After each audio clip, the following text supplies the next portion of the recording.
Traders point அன்பர்களுக்கு சிறப்பு வணக்கம். நம்ம டிஸ்க்ளைமர் எடுத்துக்கிறோம். நம்ம இங்கே பேசக்கூடியது எல்லாமே தகவலாக மாத்திரமே பார்க்கப்படணும். இது யாருக்கும் முதலீடு சம்மந்தமாக கொடுக்கப்படும் ஆலோசனை இல்லை. பங்குகளை வாங்கவோ விற்கவோ ஆலோசனை கொடுக்கப்படுறதில்ல. நம்ம செபி ரிஜிஸ்டர் அட்வைஸரும் கிடையாது, ஆர்ஏவும் கிடையாது. எல்லா தொழிலையும் ரிஸ்க் இருக்கும். ரிஸ்க்கை புரிஞ்சுட்டு எச்சரிக்கையோட தொழில் செய்யும்போது எல்லாமே நல்லாயிருக்கும். நம்மளை ஆதரிக்கிற அனைத்து நல்ல உள்ளங்களுக்கும் நன்றி. வாழ்க வளமுடன். நண்பர்களே, நம்ம இப்போ ஸ்டாக்ஸை மந்த்லி ஸ்விங்குக்கான ஸ்ட்ராட்டஜி தான் ஒர்க் அவுட் பண்ண போகிறோம். இப்போ நான் டிக்கர் டேப்பர் சைட்டை நான் யூஸ் பண்ண போகிறேன். அதிலிருந்து தான் நம்ம ஸ்ட்ராட்டஜியை ஃபஸ்ட்டு ஸ்ட்ராட்டஜி பார்க்குறோம். மொத்தம் 3 ஸ்ட்ராட்டஜி நான் பிளான் பண்ணியிருக்கிறேன். ஃப்ரீக்வெண்ட் இன்டர்வலில் அந்த 3 ஸ்ட்ராட்டஜியை நம்ம ஃபாலோ பண்ணுவோம். இப்போ ஃபஸ்ட்டு ஸ்ட்ராட்டஜி டிக்கர் டேப்பரில் தான் நம்ம பண்ணியிருக்கிறோம்.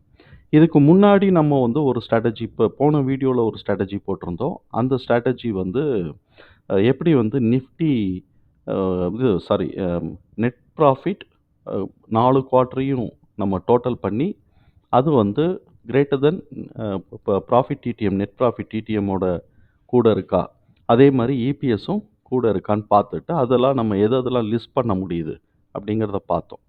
அந்த இதை எதுக்காக நம்ம இவ்வளோ தூரம் ஸ்ட்ராட்டஜி அப்படின்னு சொன்னாக்க, இன்றைக்கி எல்லாமே மார்க்கெட்டில் ஏறிடுச்சு. மார்க்கெட்டில் ஏறி எல்லாம் மேலே உச்சாணி கொம்பில் நிற்கிது. இதில் எதுக்கு வாய்ப்புகள் இருக்கோ நம்ம அதை ஒர்க் அவுட் பண்ணணுங்கிறதுக்காக தான் இவ்வளோ ஸ்க்ரீன் அவுட் மெத்தட்ஸ்லாம் நம்ம பார்த்துட்ருக்குறோம். மார்க்கெட் கம்ப்ளீட்டாக கீழேருந்து மேலே ஏறுதுன்னா நம்ம ரொம்ப பெரிய ஸ்ட்ராட்டஜிலாம் பார்க்க வேண்டாம். எது சீக்கிரம் ஏறுதோ இறங்குதுங்கிறத தான் பார்க்க போகிறோம். அது ஆனுவலுக்கும் வச்சுக்கலாம், மந்த்லி ஸ்விங்குக்கும் அதே மாதிரி நம்ம போட்டு அந்த ஸ்டாக்ஸையே லிஸ்ட் பண்ணி விஷ் லிஸ்ட்டில் வச்சுட்டு எப்பப்பெல்லாம் ஏறுறான் எப்பப்பெல்லாம் இறங்குறான் அப்படிங்கிறதையும் பார்க்கலாம். பொதுவாக இந்த மந்த்லி ஸ்விங் அப்படிங்கிறது ரெண்டு மெத்தடில் ஒர்க் ஆகும். பெரும்பகுதி நம்ம பார்த்தோம் அப்படின்னு சொன்னால் பெரும்பகுதி பார்த்தோம் அப்படின்னு சொன்னாக்க, ஒரு நல்ல ஸ்டாக்கு அந்த கம்பெனி குவார்ட்டர்லி ரிசல்ட்டை நல்லா எடுத்துருவான்னு வச்சுக்கோங்களேன். அந்த குவார்ட்டர்லி ரிசல்ட்டு பப்ளிஷ் ஆகிறதுக்கு முன்னாடி ஒரு ஸ்விங் அப்படியே மேலே ஏற்றி கொண்டு போவான். அந்த மந்த்லி ஸ்விங்னா எக்ஸாக்டாக ஒரே மந்தில் ஏறி ஒரே மந்தில் இறங்கணும்னு இல்லை. அவன் ஒரு டேட்டில் ஏற ஆரம்பிப்பான். அந்த ரிசல்ட்டுக்கு கொஞ்சம் முன்னாடி வரைக்கும் ஏற்றி விட்டுட்டு அதுக்கப்புறம் அதுக்கு உண்டான அவன் எதிர்பார்ப்பான் இல்லைங்களா, அந்த டிடிஎம்மில் எதிர்பார்க்கக்கூடிய ப்ரைஸுக்கு உண்டான வேல்யூ வரைக்கும் ஏற்றி விட்டுட்டு டபக்குன்னு கீழே இறக்க ஆரம்பிச்சிருவாங்க. இது ஒரு ஸ்ட்ராட்டஜி. இன்னொரு ஸ்ட்ராட்டஜி என்ன அப்படின்னு சொன்னாக்க, இந்த குவார்ட்டர்லி ரிசல்ட்டு பப்ளிஷ் ஆனதுக்கு பிறகு எவ்வளோ இபிஎஸ் கவர் ஆகிருக்கோ அதுக்கு ஏற்ற மாதிரி ஏறுறது. பாசிட்டிவாக இருந்தால் மேலே ஏற்ற வேண்டியது, நெகட்டிவாக இருந்தால் கீழே இறக்கி விட்டுற வேண்டியது. இந்த 2 ஸ்ட்ராட்டஜியில் தான் ஒர்க் ஆகிக்கிட்டே இருக்கும். அது போக சில கம்பெனிஸுக்கு ஆனுவலைஸ்டாகவே ரொம்ப நாள் இறங்கிக்கிட்டே வந்திருப்பாங்க. அதுக்கப்புறம் அதை மாதம் இந்த வருஷத்தோட இது ஆனுவல் ரிசல்ட்டு நல்லா வரப்போகுது அப்படின்னு அவங்களுக்கு எஸ்டிமேஷன் இருந்துச்சு அப்படின்னு சொன்னால் அதை ஒட்டி மேலே ஏற்றிக்கிட்டே இருப்பாங்க. இந்த மாதிரி ஒரு 2-3 ஸ்ட்ராட்டஜியில் போகும். நீங்கள் நல்லா வாட்ச் பண்ணி பார்த்தீங்கன்னா இதை பேஸ் பண்ணி தான் எல்லாமே ஓடிக்கிட்டே இருக்கும். ஆனுவலைஸ்டாக நல்ல ஸ்டாக்ஸுக்கு எல்லாத்துக்கும் அவனோட அந்த ஆனுவலைஸ்டோட டிடிஎம்க்கு உண்டான ப்ரைஸ், அதாவது இபிஎஸோட ப்ரைஸுக்கு ஏற்ற மாதிரியும் புக் வேல்யூக்கு ஏற்ற மாதிரியும் மேலே ஏற்றிக்கிட்டே போயிட்டுருப்பாங்க. அதெல்லாம் மந்த்லி ஸ்விங்கு கேட்டகரிக்குள்ளே வராது. ஒன்ஸ் நீங்கள் கீழே வாங்கினது அது வாட்டு மேலே ஏறிக்கிட்டே இருக்கும். அந்த ஆனுவல் ரிசல்ட் அதோட மேட்ச் ஆகிற வரைக்கும் அது வாட்டு ஏறிக்கிட்டே இருக்கும். இப்போ நம்ம என்ன பண்ணுறோம் அப்படின்னு சொன்னோம்னாக்க, ஃபஸ்ட்டு ஸ்ட்ராட்டஜியில் நம்ம புல் ரன் ஆகிறதுக்கான பொட்டன்ஷியல் வாய்ப்பு உள்ள பங்குகளை பற்றி நம்ம ஏற்கனவே ஒரு வீடியோ போட்டிருந்தோம். அந்த வீடியோவை ரெஃபரன்ஸ் நீங்கள் பார்க்கணும்னா பாருங்கள். அதில் எப்படி ஃபில்டர்லாம் போட்டு நம்ம ரெடியூஸ் பண்ணுறோம் அப்படிங்கிறத நம்ம காமிச்சிருந்தோம். இப்போ அந்த வீடியோவிலேருந்து தான் மந்த்லி புல் ரன்னுக்கு உண்டான ஸ்டாக்ஸை செலக்ட் பண்ண போகிறோம். இப்போ இந்த புல் ரன் உண்டான அந்த பொட்டன்ஷியல் ஸ்டாக்ஸுங்கிறது இந்த இது எப்போதுமே வேரியபிள், டைனமிக் தான். எதெல்லாம் அது அந்த நம்ம பேராமீட்டருக்குள்ளே ஃபிட்டாக இருக்கோ அதெல்லாம் ரிட்டைன் பண்ணும். பேராமீட்டரை விட்டு அவேவாக போயிருச்சு அப்படின்னு சொன்னால் அதை நம்ம லிஸ்ட்லேருந்து அது ரிமூவ் பண்ணிவிட்டு பேலன்ஸ் இருக்கிறத மாத்திரம் காட்டும். நியூ என்ட்ரியும் பாசிபிள், எக்ஸிட்டும் பாசிபிள். அதனால இது ஒரு டைனமிக். ஃப்ரீக்வென்ட்டா அத நம்ம செக் பண்ணிக்கிட்டே இருக்கும்போது, அதுல நமக்கு வந்து இருக்கும். இப்ப ஸ்ட்ராட்டஜில வந்து ஒரு பக்கம் ஸ்ட்ராட்டஜில வந்து இந்த இப்ப நமக்கு வந்து அந்த மாஸ் புல் ரன்னுக்கு உண்டானதுல அந்த வீடியோல நம்ம என்ன பார்த்திருப்போம்? சில பாராமீட்டர்ஸ் பார்த்திருப்போம். PE, PB. நான் வந்து பிஇ 25 தான் மேக்ஸிமம் போட்டிருப்பேன். பிபி வந்து 10 போடுவோம். அதுக்கப்புறம் வந்து 1 year forward EPS, 1 year forward EBITDA, 1 year forward revenue growth. 1 year forward EPS growth, 1 year forward EBITDA growth, 1 year forward revenue growth. இது எல்லாத்தையும் எடுத்துட்டு இத வந்து 0 மினிமம்ம 0 பண்ணிருவோம். மேக்ஸிமம்ம ஓப்பன் பண்ணி வச்சிருப்போம். இதெல்லாம் ஃபண்டமெண்டலுக்காக. அதுக்கப்புறம் இன்ட்ரெஸ்ட் கவரேஜ், டெப்ட் ஈக்விட்டி, கரண்ட் ரேஷியோ இதெல்லாம் ஆட் பண்ணியிருப்போம். எப்படி ஆட் பண்ணுவோங்கிறது எல்லாமே நமக்கு தெரியும். அ போன வீடியோலயும் எக்ஸ்ப்ளைன் பண்ணியிருக்கோம். அதேமாரி டோட்டல் ரெவென்யூ எடுத்துக்கிறோம். இதெல்லாம் இது எதுக்காக நம்ம ஒவ்வொரு தடவையும் இத நம்ம போடுறோம்னா, எப்ப செலக்ட் பண்ணாலும் ஃபண்டமெண்டலி ஸ்ட்ராங் கம்பெனிய மாத்திரம் தான் நம்ம செலக்ட் பண்ணணும். ரிஸ்க் எடுக்கிறதுல மேக்ஸிமம் மினிமமா நம்ம வந்து குறைச்சுக்கிறதுக்கு பார்க்கறதுக்காக தான் இது. Fundamentally strong company even suppose ஏதோ ஒரு காரணத்தினால கீழ விழுந்துட்டா கூட, நாளைக்கு மேல ஏறுறதுக்கு வாய்ப்பு இருக்கும். இதுக்கப்புறம் நம்ம வந்து பிஇ ரேஷியோவ செக்டார் பிஇ ரேஷியோவோட கம்பேர் பண்றோம். அது வந்து கம்மியா இருந்துச்சுன்னா ரொம்ப நல்லது. அதே மாரி பிபி பிரைஸ் டூ புக்கையும் செக்டார் பிபியோடையும் கம்பேர் பண்றோம். அதுவும் நமக்கு மினிமம் வந்து மினிமம் நல்லா கம்மியா மினிமமா இருந்ததுன்னா, லெஸ் தானா இருந்ததுன்னா ரொம்ப நல்லது. இப்ப அந்த அ இது பிரகாரம் நம்ம போட்டோம் அப்படின்னு சொன்னோம்னாக்க, இப்ப நமக்கு வந்து பார்த்தோம்னாக்க, அது ஆல்ரெடி போட்ட வீடியோ தான் இது எக்ஸ்டென்ஷன் வச்சுக்கலாம். இப்ப 15 ஸ்டாக்ஸ் கிடைக்குது. இப்ப ஒரு ஸ்ட்ராட்டஜி என்ன பண்ணலாம், இந்த 15 ஸ்டாக்கையும் நம்ம விஷ் லிஸ்ட்ல ஏத்தி வச்சுட்டு, நம்ம வந்து ஒவ்வொரு தடவைக்கும் நம்ம வந்து எப்படி பண்ணலாம் அப்படிங்கிறது கொண்டு வர்றது. இது ஒண்ணு. ஆல்ரெடி இன்வெஸ்ட் பண்ணி வச்சிருப்பாங்க. இன்வெஸ்ட் பண்றபடி பண்ணிக்கலாம். எது பொட்டன்ஷியல் இருக்கோ, அதில பண்ணிக்கலாம். ஒவ்வொரு மாசமும் நான் போட்டு எடுக்கிறேன் அப்படின்னு சொன்னாக்க, இந்த 15 ஸ்டாக்லயே போட்டு போட்டு எடுக்கலாம். இது அந்த 3 ஸ்ட்ராட்டஜில இது கவர் ஆகாது. இது வந்து ஜெனரலா நடக்கக்கூடியது. சரி. அப்ப அந்த 1 ஹவர் இது வந்து 1 மந்த் ஸ்விங் அப்படின்னு சொன்னாக்க, நம்ம மெயினா கான்சன்ட்ரேட் பண்ண வேண்டியது 1 ஹவர் கேண்டில் தான். 1 ஹவர் கேண்டில்ல பிரேக் அவுட் ஆகி மேல போச்சு அப்படின்னு சொன்னா, அது நல்லாருக்கும். 1 டேங்கிறது நம்ம ஆனுவலைஸ் பண்ணிக்கலாம். பட் 1 ஹவர் வந்து மந்த்லிக்கு வச்சுக்கலாம். 15 மினிட்ஸ ரெஃபரன்ஸ்க்கு எடுத்துக்கணும். ஏன்னா, கொஞ்சம் அந்த ஏர்லியாவே அதோட ட்ரெண்ட் நமக்கு தெரிய ஆரம்பிக்கும். அது 15 மினிட்ஸ்ல வாட்ச் பண்ண ஆரம்பிச்சிரலாம். 1 ஹவர்ல பிரேக் அவுட் எடுத்து வச்சுட்டு நம்ம போகலாம். டார்கெட் வந்து நீங்க கோடு போடுற மாரி கோடு போட்டுக்கலாம். இல்லாட்டி ஃபிபனாசி நம்ம யூஸ் பண்ணிக்கலாம். அது ஒரு பார்ட். இன்னொரு பார்ட் இப்ப நம்ம என்ன பண்ண போறோம், இந்த 15 ஸ்டாக் இருக்கு. இந்த 15ல எனக்கு இப்ப எது வந்து அ அ இதா இருக்கு, கிளிக் ஆயிருக்கு அப்படின்னு நம்ம செக் பண்ணணும். அப்படி செக் பண்றதுக்கு ஒரு 2 பாராமீட்டர் நம்ம ஆட் பண்ண போறோம். ஒண்ணு வந்து என்ன பண்றோம், 1 மந்த் ரிலேட்டிவ் ரிட்டர்ன். இதுல பாராமீட்டர் ஆட் பண்றோம். 2வது parameter 1 week relative return. 1 week relative return versus Nifty. 2மே வெர்சஸ் நிஃப்டி தான். இத நம்ம வந்து ஆட் பண்றோம். ஆட் பண்ணிட்டு 1 மந்த்ங்கிறதுல மைனஸ்ங்கிறத வந்து மினிமம் 0 குடுத்துடுறோம். அதே மாரி 1 வீக்லயும் இப்ப பார்த்தீங்களா 15 ஸ்டாக் இருந்துச்சு. நான் 1 மந்த் ரிட்டர்ன்ல -0 இது மினிமம் 0 குடுத்த உடனே 4ஆ குறைஞ்சு போச்சு. இப்ப 1 வீக்லயும் நம்ம என்ன பண்றோம், மினிமம் வந்து 0 குடுக்குறோம். மினிமம் 0 குடுக்குறோம். மினிமம் 0 குடுத்த உடனே இந்த 4ங்கிறது 2ஆ குறைஞ்சு போச்சு. இப்ப எதுக்கு வந்து நமக்கு வந்து நெறைய அ ஆப்பர்ச்சுனிட்டி இருக்கு அப்படின்னு சொன்னோம்னாக்க, CMS info system and Venus remedies. இப்ப நம்ம பார்க்கக்கூடிய காலகட்டங்கள்ல அது டார்கெட் அச்சீவ் பண்ணியிருக்கலாம். அது வேற விஷயம். ஏன்னா நம்ம இன்னைக்கு 4ஆம் தேதி பார்க்குறோம். ஃபர்ஸ்ட் வீக்லயே அவைங்க அச்சீவ் பண்றேன் அப்படின்னு சொன்னாங்கன்னா, அவைங்க பண்ணியிருக்கலாம். இல்ல சப்சிக்வென்ட்டா அதுக்கு பொட்டன்ஷியல் இருக்கலாம். இப்ப இதுல வந்து நான் என்ன பண்றேன்னா, 1 மந்த் போன மாசம் ரெஃபரன்ஸ நான் எடுக்கல. வேண்டாம். எனக்கு இந்த இப்ப கரண்ட்டா மாத்திரம் தான் வேணும் அப்படின்னு சொன்னா, இந்த 1 மந்த்ங்கிறத வந்து நான் வந்து ரீசெட் பண்ணி விட்டேன். 00 இல்லாட்டி ரிமூவ் கூட பண்ணிறலாம். ரிமூவ் பண்ணிட்டு 1 வீக்க மாத்திரம் ஆன் பண்ணிக்கிட்டோம் அப்படின்னு சொன்னோம்னாக்க, இதுல 12 ஸ்டாக் நமக்கு கிடைக்குது. 15 ஸ்டாக்லேருந்து ஒரு 3 ஸ்டாக் எக்ஸ்க்ளூட் ஆகி 12 ஸ்டாக் கிடைக்குது. இந்த 12ல நம்ம எது எதெல்லாம் நமக்கு வாய்ப்பு இருக்கோ, அதெல்லாம் நம்ம போட்டு பார்த்துக்க வேண்டியதான். இப்ப நம்ம வந்து ஒரு உதாரணத்துக்கு என்எம்டிசி நம்ம போடுவோம். என்எம்டிசி போடுவோம். என்எம்டிசி எங்க வருதுன்னு பார்க்கணும். நம்ம சொன்ன மாரி 1 ஹவர் கேண்டில் தான் நம்ம பார்க்கணும். ரெஃபரன்ஸ்க்கு எடுத்துக்கணும். 1 டே கேண்டில்ல ட்ரெண்டு பார்த்துக்கணும். ஏன் இந்த ட்ரெண்ட நம்ம பார்க்குறோம் அப்படின்னு சொன்னாக்க, டவுன் ட்ரெண்டா இருந்ததுன்னா, மேக்ஸிமம் ஃபர்ஸ்ட் டார்கெட்லயே வெளியில வந்துரணும்.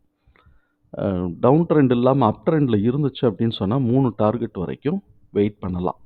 இப்ப நம்ம பார்த்தோம் அப்படின்னு சொன்னாக்க, என்எம்டிசி வந்து 1 டேல வந்து டவுன் ட்ரெண்ட்ல தான் இருக்கு. அந்த டவுன் ட்ரெண்ட பிரேக் பண்றதுக்கு ட்ரை பண்ணியிருக்கிறாங்க. ஆனா, டவுன் ட்ரெண்ட் பிரேக் ஆயிருச்சா அப்படின்னு சொன்னா, இன்னமும் நமக்கு பிரேக் ஆகல.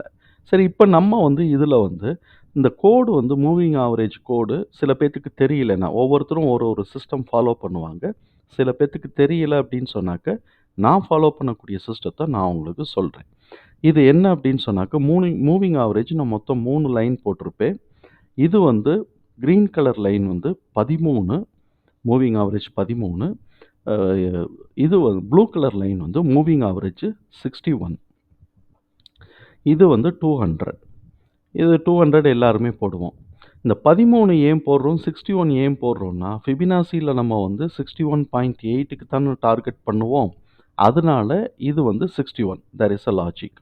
இந்த 13 எதுக்காக போடுறோம் அப்படின்னு சொன்னா, நார்மலா நம்ம பை வந்து எப்ப பண்றோம் அப்படின்னு சொன்னாக்க, 22 போகும்போது தான் நம்ம பண்றோம். 23 நம்ம போகும்போது தான் நம்ம பண்றோம். அப்ப அதுல பாதி வந்து பார்த்தோம் அப்படின்னாக்க, கிட்டத்தட்ட ஒரு 11 1/2 12ன்னு வரும். 11, 12 இருக்காது. அது நம்ம 13ன்னு நம்ம போட்டுக்கிட்டோம். அவ்வளோதான். அங்க 23க்கு மேல வருது. அதனால அதுல பாதி நம்ம 13. அந்த இடத்திலேயே எடுத்துச்சுன்னா, ஒரு புல் பேக் வச்சுச்சுனாக்க, மேல போகுறதுக்காக. இப்ப இதுல இருக்கக்கூடிய செட்டிங்ஸ் நான் இப்ப வந்து 13 வச்சிருக்கிறேனா, இந்த 13ல இருக்கக்கூடிய செட்டிங்ஸ வந்து நான் காமிச்சிடுறேன். இதுல வந்து நான் Zerodhaல இருக்கக்கூடிய ட்ரேடிங் அக்கவுண்ட் ட்ரேடிங் வியூ சார்ட்ட தான் நான் வந்து ப்ரொஃபைல் வச்சிருக்கிறேன். இதுல லென்த் 13 போட்டுட்டு, சோர்ஸ் வந்து ஹை, லோ, க்ளோஸ் 3 அத நம்ம செலக்ட் பண்ணிக்கிறோம். ஸ்மூத்திங் வந்து இஎம்ஏ வச்சுக்கிறோம். ஸ்மூத்திங் லென்த்தும் 13ன்னு வச்சுக்கிறோம். அப்ப 61க்கு அப்படியே 61, 61ன்னு மாத்தி விட்டுற போறோம். 200க்கு 200, 200ன்னு மாத்துனா போதுமானது. இப்ப நல்லா வாட்ச் பண்ணி பார்த்தோம்னு வச்சுக்கோங்களேன். இப்ப 1 டேல இருக்கு. இவன் ஃபர்ஸ்ட்டு எங்க ரிவர்ஸ் ஆயிருக்கிறான்னு பார்த்தீங்கன்னா, கரெக்ட்டா 61ல ரிவர்ஸ் ஆயிருப்பான். 61ல ரிவர்ஸ் ஆயிட்டு ஒரு மேல போவான். சப்சிக்வென்ட்டா டவுன் ட்ரெண்டுக்கு லீட் எடுக்க போறேன்னா, கீழ இறங்கிருவான் இதோட. இந்த கிரீன் கலர் கோடு, ப்ளூ கலர் கோட கட் பண்ணுச்சுனாக்க, டவுன் சைட் கட் பண்ணுச்சுன்னா death cross. Up side cut பண்ணுச்சுனாக்க, கோல்டன் கிராஸ் அப்படின்னு சொல்றது. இப்ப 1 டேவ பொறுத்தவரைக்கும் என்எம்டிசி டவுன் ட்ரெண்ட்ல தான் இருக்கு. இதுல நல்லா கவனிச்சு பார்த்தோம்னாக்க, நீங்க லோயர் டைம் ஃப்ரேம்ல வச்சு பாருங்க. இந்த கிரீன் கலர் கோடு கீழ் நோக்கி இருக்கிற வரைக்கும் என்னதான் கட் பண்ணாலும் வாங்க வேண்டியதில்ல. கொஞ்சமாவது மேல் நோக்கி திரும்பினா மாத்திரம் என்ட்ரி எடுத்தா நமக்கு போதுமானது சார்ட்ட பார்க்கும்போது. பிரைஸ பார்க்கும்போது நமக்கு தெரியும் இந்த பிரேக் அவுட் பிரைஸ் இங்க வந்துருச்சு. அதனால நான் வாங்குறேன். ஃபர்ஸ்ட் டார்கெட் இங்க இருக்கு. அப்படின்னு சொல்லி நம்ம போயிரலாம். இப்ப 1 டேல பார்த்தீங்கன்னா, இந்த இத பிரேக் அவுட் பண்ணும்போது எடுப்போம். 209ல பிரேக் அவுட் பண்ணும்போது எடுத்தோம்னாக்க, டவுன் ட்ரெண்டா இருக்கு அப்படின்னு சொன்னா 222 இந்த இருக்கா? இந்த இதோட லோ. டவுன் ட்ரெண்டா இருந்தா இந்த இதோடைய லோ. சில சமயம் வந்து கொஞ்சம் மேல ஏறுச்சு அப்படின்னு சொன்னாக்க, ட்ரெண்ட் வந்து எங்க சேஞ்ச் ஆயிருக்கோ, அதுக்கு முன்னாடி கேண்டில். இப்ப பார்த்தீங்கன்னா, இந்த இடத்துல ட்ரெண்ட் வந்து இந்த கேண்டில்ல சேஞ்ச் ஆயிருக்கு. அதுக்கு முன்னாடி கேண்டிலோட லோ வரைக்கும் மேல போகலாம். அப்படி வந்துச்சுன்னா 235. அந்த இடத்துல தான் பிவோட் பாயிண்ட் முன்னாடியே வருது. பிவோட் பாயிண்ட்டுக்கும் வருது. அந்த இடத்துலயும் வச்சுக்கலாம். ஸோ, அப்ப அது போச்சுன்னா இந்த மாரி வரும். இல்ல நான் வந்து டவுன் ட்ரெண்ட லீட் எடுக்க போறேன் அப்படின்னு சொன்னாக்க, இதோட இந்த சைக்கிளோட லோ தான் அது முட்டிக்கிட்டு நிக்கும். அத உடைக்க முடியாம கீழ இறங்குறதுக்கும் வாய்ப்புகள் இருக்கு. அப்ப நம்ம 1 டேல வந்து பார்த்தோம் அப்படின்னு சொன்னோம்னாக்க, நம்ம ஈஸியா இந்த மாரி டார்கெட்ட வந்து டவுன் ட்ரெண்ட்ல இருக்குன்னா, இந்த டார்கெட்ட வந்து இப்படி நம்ம மார்க் பண்ணி வச்சுட்டு, 1 ஹவர் ரெஃபரன்ஸ் இப்ப நம்ம இங்க மார்க் பண்ணுவோம். மார்க் பண்ணோம்னாக்க, 1 ஹவர் ரெஃபரன்ஸ்ல எப்ப வந்து கட் ஆகுதோ, அந்த இடத்துல நம்ம என்ட்ரி எடுத்துட்டு எக்ஸிட் பண்ணிரலாம். இப்ப நமக்கு வந்து பார்த்தீங்க இப்ப வந்து ஒன் டேன்னு நம்ம எடுத்து போட்டோம்னு வச்சுக்கங்களேன், இது ரொம்ப லேட்டு. கடைசில பார்த்தீங்கன்னா, இது ரொம்ப லேட்டா இருக்கும். ஆனா 1 ஹவர்ல பார்த்தீங்கன்னா, இது நமக்கு ஒரு ஏர்லியாவே கிடைச்சிருக்கும். எங்க கட் ஆயிருக்குன்னு பார்ப்போம். இத பார்த்தோம்னு வச்சுக்கங்களேன், இங்கேயே கட் ஆயிருச்சு. இங்கே கட் ஆயி ஒரு புல் பேக் எடுத்திருக்கு. 199லயே நமக்கு கட் ஆயிருக்கு. ஒரு புல் பேக் எடுத்திருக்கு. இந்த இடத்துல ஒரு பிவோட் பாயிண்ட் வந்ததுனால, பிவோட் பாயிண்ட் என்ட்ரிக்காக வெயிட் பண்ணலாம். பட் நம்ம வந்து இந்த இடத்துல ஒரு புல் பேக் வந்துட்டு அடுத்த கேண்டில் க்ளோஸ் ஆகும்போது மாத்திரம் தான் என்ட்ரி எடுக்கணும். அப்ப என்ட்ரி எடுத்திருந்தோம்னா 202ல என்ட்ரி எடுத்திருப்போம். மேல ஏறட்டும். சப்போஸ் கிரீன் கலர் கோட கட் பண்ணிருச்சு. டவுன் ட்ரெண்டுக்கு ஏத்த மாரி இந்த மாரிலாம் போகுதுன்னாக்க ரிஸ்க் எடுக்கக்கூடாது. வெளியில வந்துரணும். வெளியில வந்துட்டு திருப்பி மேல ஏறுச்சுன்னா ரீஎன்ட்ரி. அப்ப ஃபர்ஸ்ட் டார்கெட் என்னவா இருக்கணும் அப்படின்னு சொன்னா, இந்த ப்ளூ கலர் லைனோட ஸ்கோரா தான் இருக்க முடியும். அத டச் பண்றதுக்கோ, இல்லாட்டி அதோட வேல்யூ சைட்ல இருக்கும். அதுக்கு டச் பண்ற மாரியோ வரணும். இப்ப நம்ம ஏற்கனவே நம்ம வந்து பார்த்துருக்குறோம். அ 1 ஹவர் டைம் ஃப்ரேம்லயும் இதே மாரி எங்கெங்கெல்லாம் இருக்கு, அந்த எட்ஜஸ் எங்கெல்லாம் இருக்கோ, அதெல்லாம் நம்ம பார்த்துக்கணும். பார்த்தீங்கன்னா, இந்த இடத்துல இருக்கக்கூடிய எட்ஜ் அதுதான் கரெக்ட்டா ப்ளூ கலர் லைன் கட் பண்ற லைனா இருக்கும். அத உடைச்சிருச்சுனாக்க, அடுத்த எட்ஜ் வந்து இங்க தான் இருக்கு. ஸோ, அப்ப அந்த எட்ஜ் வரைக்கும் மேல போகணும். அத தட்டிருச்சு. அது நமக்கு 1 ஹவர்ல 200ஆவே இருக்கு. இது இப்ப சப்சிக்வென்ட்டா மேல ஏறிச்சுன்னு வச்சுக்கங்களேன், இங்க 231 வரைக்கும் நம்ம எதிர்பார்க்கலாம். ஏன்னா இத இத கடக்கணும். இந்த இந்த பார்ட்ட வந்து கடக்கணும். இந்த பார்ட்ட கடந்துச்சு அப்படின்னு சொன்னாக்க 224 கடந்துச்சுன்னா, அடுத்தது வந்து எங்க நமக்கு வந்து இது இருக்கு ஒரு ரீட்ரேஸ்மென்ட் பாயிண்ட் இருக்குன்னாக்க, இங்க இருக்கு.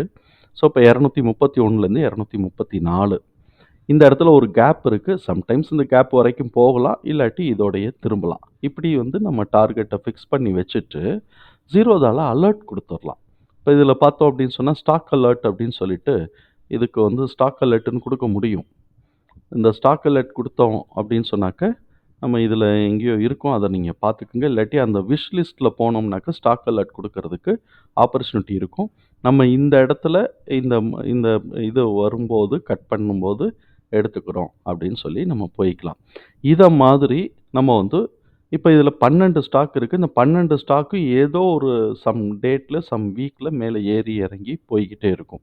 இத நம்ம கண்ட்ரோல் பண்றது. இன்னும் இல்ல எனக்கு 2 தான் வேணும் அப்படின்னு சொன்னா, போன மாசமும் நீ ஏறி இருக்கணும், இந்த மாசமும் ஏறி இருக்கணும் அப்படின்னு நம்ம சொல்லுவோம்.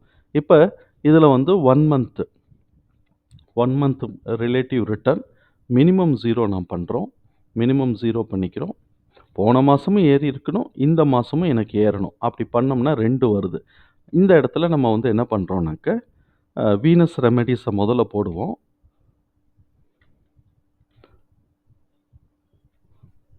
வீனஸ் ரெமெடிஸ போடுவோம்.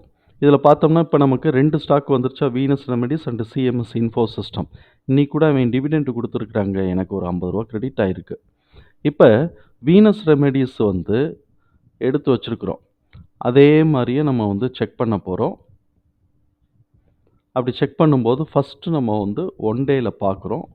ஒன் டேல பார்க்கும்போது டவுன் ட்ரெண்ட் தான் இனிஷியேட் ஆயிருக்கு. இப்ப பார்த்தீங்கன்னா, இந்த இது வந்து நோஸ் வந்து ஃப்ளாட் ஆயிருக்கு. இது ஃப்ளாட் ஆயிருக்கிறதுனால, இப்ப இவன் மேல ஏற போறதில்ல, கீழ இறங்க போறதில்ல. இதுக்குள்ளேயே தான் சுத்திக்கிட்டு இருக்க போறான். எப்ப இது வந்து அப் ட்ரெண்டுக்கு எப்படி வந்து டவுன் இங்க இருந்து இப்படி போய் இப்படி திரும்புச்சோ, அதே மாரி அப் ட்ரெண்டுக்கு திரும்புதோ, இந்த ப்ளூ லைன கிராஸ் பண்ணும்போது கோல்டன் கிராஸு ஒரு மாஸா அப்படியே வரும். பார்த்தீங்களா? இங்க கிராஸ் பண்ணும்போது அப்படியே மாஸா அப்படியே மேல ஏறுதா எங்கேருந்து? 174லேருந்து கிட்டத்தட்ட 405 வரைக்கும் ஏறியிருக்கு. போன 1 வருஷமா ஏறியிருக்கு. இது என்ன ஒன் டேல வச்சிருக்கிறோம். அப்ப இது வந்து கோல்டன் கிராஸ். இப்ப இது டெத் கிராஸ். இங்க வந்து இறங்கியிருக்கு. Death cross. Death cross sustain ஆகல. திருப்பி மேல ஏறுற மாரி இருக்கு. இன்னும் கோல்டன் கிராஸ் வரல. இவன் டர்ன் ஆயி இப்படி அப் ட்ரெண்டுக்கு நோஸ் டர்ன் ஆகணும். ஏன்னா நம்ம போட்டிருக்கிறதே ஆவரேஜ் ஃபிகர் போட்டிருக்கிறோம். கிட்டத்தட்ட ஹெய்கி நாஷியோட கேண்டிலோட எஃபெக்ட் தான் இந்த 3 கோடுமே நமக்கு கிடைக்கும். அதனால இது மேல ஏறுறதுக்கான வாய்ப்புகள் இருக்கும். ஆனா, ஒன்ஸ் இத கட் பண்ணிருக்கு. அப்ப 61ல வந்து ரீட்ரேஸ் ஆயிருக்கு. திருப்பி நமக்கு வந்து புல் பேக் எடுத்துட்டு மேல ஏறுச்சுன்னா கட் பண்றதுக்கு வாய்ப்பு இருக்கு. இல்லைன்னா கீழ சைக்கிள பிரேக் பண்ணி கீழ இறங்கி 200க்கு வர்றதுக்கும் வாய்ப்பு இருக்கு. இந்த கோடு வேற ஒண்ணும் இல்லங்க. நான் நிஃப்டி ரிலேட்டிவ் இத வந்து நிஃப்டிய தான் நான் போட்டுட்ருப்பேன். இந்த கோடு நிஃப்டி தான். நிஃப்டி 50 மேல ஏறிக்கிட்டே இருக்கு அப்படின்னு சொன்னா, நம்ம சரி ஸ்டாக் மேல ஏறுறதுக்கான ஹோப் இருக்குன்னு அர்த்தமாகுது. அது கீழ இறங்குது அப்படின்னு சொன்னாக்க, நமக்கு டபக்குன்னு எக்ஸிட் ஆகணும்னா, எக்ஸிட் ஆகலாம். இது வந்து நிஃப்டி தான். வேற எந்த இண்டிகேட்டரும் இதுல இல்ல. நான் வந்து இந்த மூவிங் ஆவரேஜ தான் நான் நம்புவேன். பிளஸ் என்னுடைய பிவோட் பாயிண்ட் ஃபார்முலாவ நம்புவேன். அவ்வளோதான் நான் பண்ணிட்டுருப்பேன். இப்ப அடுத்தாப்புல வந்து சிஎம்எஸ் பார்த்தோம். இப்ப நம்ம 12 ஸ்டாக்லேருந்து இப்ப 2 ஸ்டாக் நம்ம பார்த்துருக்கோம். இது டவுன் ட்ரெண்ட் ஆக ஆரம்பிச்சுச்சுன்னா, இது கீழ வந்துரும். இது கீழ வந்துட்டு அடுத்து எந்த ஸ்டாக் மேல ஏறுதோ அது ஆட் ஆரம்பிச்சுரும். சிஎம்எஸ். சிஎம்எஸ் இன்ஃபோ அத எடுத்தோம் அப்படின்னு சொன்னோம்னாக்க, அவன் டார்கெட்ட முடிச்சுட்டு கீழ இறங்குற மாரி தெரியுது. நம்ம 1 டேல முதல்ல செக் பண்ணிக்கலாம். இப்ப வீனஸ் ரெமெடிஸ வந்து 1 ஹவர்ல நம்ம செக் பண்ணிட்டோம். மேல ஏறிட்டு கரெக்ட்டா இப்ப கீழ இறங்கிட்டு இருக்கிறான்னா, திருப்பி இத கட் பண்ணிட்டான்னா, கீழ இறங்கிட்டான்னா, இந்த இறக்கத்த இப்ப நம்ம முழுசா நம்ப வேண்டியதில்ல. ஏன்னா, இந்த நோஸ் இன்னும் திரும்பல. ஆனா, அடுத்த கேண்டில் கீழ க்ளோஸ் வச்சான்னா எக்ஸிட் ஆயிருவோம். திருப்பி மேல கட் பண்ணான்னா என்ட்ரி எடுத்துக்கலாம்.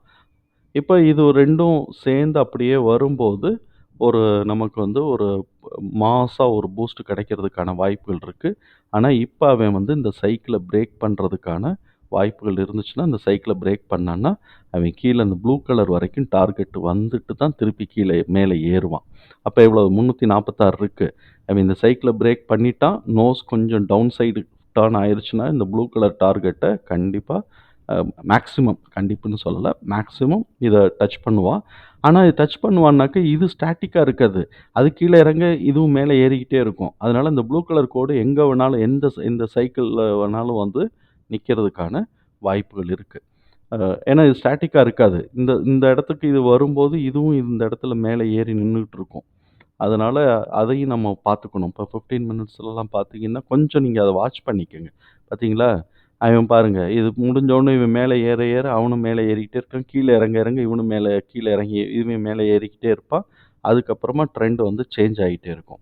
அதனால இந்த மூவிங் ஆவரேஜ் லைன் வந்து ஸ்டாட்டிக்கா இருக்கும். நம்ம வந்து 1 ஹவர்ல பார்த்துட்டு, "அப்பா 322 வரைக்கும் இறங்க போதுடா" அப்படின்னு நம்ம உட்கார்ந்துட்டு இருக்க முடியாது. இது மேல ஏறும்போது எங்க கிராஸ் பண்றாங்களோ, அங்க மேல தூக்கிட்டு போயிருவான்.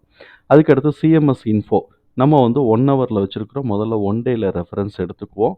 அவன் பாருங்க நம்ம ஸ்ட்ரக்சர உடைக்க மாட்டாம நம்ம ஆல்ரெடி சிஎம்எஸ் பேசியிருக்கிறோம். ஸ்ட்ரக்சர உடைக்க மாட்டாம இங்க வந்துட்டு திருப்பி எடுக்குறான். இது புல் பேக்கா இல்லாட்டி இந்த பாட்டம் லைன் வரைக்கும் வரப்போறானான்னு தெரியல. அடுத்து மேல ஏறும்போது பார்த்துக்கலாம். இப்ப எங்க இருக்கிறானோ அந்த டாப்போட ரேஞ்ச் எவ்வளவு? 407. அதுக்கப்புறம் பாட்டம் ரேஞ்சு 363 இருக்கு. அ இத வந்து நம்ம இந்த ரேஞ்சுக்குள்ளேயே போயிட்டு, போயிட்டு வந்துட்டுருக்கலாம். சாரி இதுலேருந்து எனக்கு டிவிடெண்ட் வரல. வேற ஒரு இதுலேருந்து வந்துச்சு. அதுவும் சில ஆரம்பிக்கக்கூடியது. நான் இத நெனச்சுட்டேன். அ அந்த மாரி நம்ம வந்து போயிட்டு, போயிட்டு வந்துகிட்டுருக்கோம். அதுக்கப்புறம் பார்த்துக்கலாம். இது வந்து 1 ஹவர்ல நீங்க பார்த்துக்கலாம். 1 ஹவர்ல நம்ம பார்க்கும்போது பார்த்தீங்கன்னாக்க, இது மாரி 1 டேல நம்ம கோட போட்டு வச்சுட்டோம்னாக்க, 1 ஹவர்ல பாருங்களேன். 1 ஹவர்ல வந்து நோஸ் வந்து இப்ப ஃப்ளாட்டா திரும்பியிருக்கு. அப்டின்னா கீழ இறங்குறது ஸ்டாப் ஆயிட்டு, திருப்பி இந்த நோஸ டச் பண்றதுக்கு வாய்ப்பு இருக்கு. அப்படி டச் பண்றான்னா 407 இத உடைச்சான் அப்படின்னு சொன்னா, இதெல்லாம் வந்து பார்த்தோம் அப்படின்னு சொன்னா, ரொம்ப மாஸ் ஸ்ட்ரெஸ்ல இறங்கியிருக்கு. அதனால கொஞ்சம் பெரிய கேண்டிலா இந்த இடத்த கேப்ப ஃபில் பண்றதுக்கான வாய்ப்புகள் இருக்கு. 412 வரைக்கும் கூட போறதுக்கு வாய்ப்பு இருக்கு. அதுக்கப்புறம் அவன் உடைச்சு வரானா, இல்லாட்டி கீழ பாட்டம் லைன் கீழ இறங்குறானான்னு பார்க்கணும்.